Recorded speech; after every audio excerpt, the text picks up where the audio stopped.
Hello guys, നമ്മൾ കുട്ടികൾക്ക് എത്ര ടോയ്സ് മേടിച്ചെടുക്കുന്നു അല്ലേ?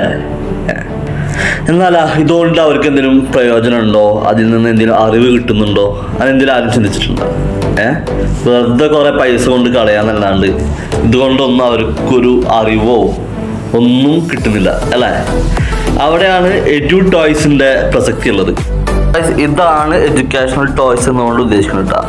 കണ്ടില്ലേ, ഒരു ഫുൾ ടോയ് ഉണ്ടാക്കാനുള്ള മാനുവലും അതിന് വേണ്ടിയിട്ടുള്ള എല്ലാവിധ സാമഗ്രികളും, ഇതെങ്ങനെ അസംബിൾ ചെയ്യണം എന്ന എല്ലാ കാര്യങ്ങളും ഇതിൽ തന്നെ പറഞ്ഞു തരും.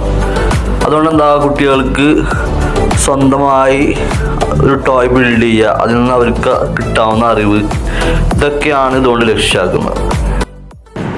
ഇത് ഈ ടോയുടെ മെയിൻ ഘടകമാണ് മോട്ടർ. ഓക്കെ, നമുക്ക് മോട്ടറിനെ ബാറ്ററി സോക്കറ്റുമായിട്ട് ഘടിപ്പിക്കണം. ഓക്കെ ഓക്കെ അങ്ങനെ മാനുവൽ നോക്കിയിട്ട് നമുക്ക് ഓരോ പാർട്സും അസംബിൾ ചെയ്ത് ലാസ്റ്റ് ആ ടോയിനെ ഡെവലപ്പ് ചെയ്തെടുക്കാൻ പറ്റും. ഇത് കുട്ടികളുടെ ക്യൂരിയോസിറ്റിയും അവരുടെ പേഷ്യൻസും അവരുടെ ക്രിയേറ്റീവ് ഐഡിയാസും എല്ലാം ഡെവലപ്പ് ചെയ്തെടുക്കാനൊക്കെ ഇത് വളരെയധികം ഉപകാരപ്പെടുന്നൊരു ടോയാണ്. ഇപ്പോൾ ഈ വീഡിയോയിൽ കാണുന്ന 3 തരം ടോയ്സാണ് നമ്മളിൽ സ്റ്റോക്ക് ഉള്ളത്. ഓരോന്നിനും 50 റംസ് വെച്ചിട്ട്. ഇപ്പോൾ താല്പര്യമുള്ളവർ ബന്ധപ്പെടുക 0503049 729.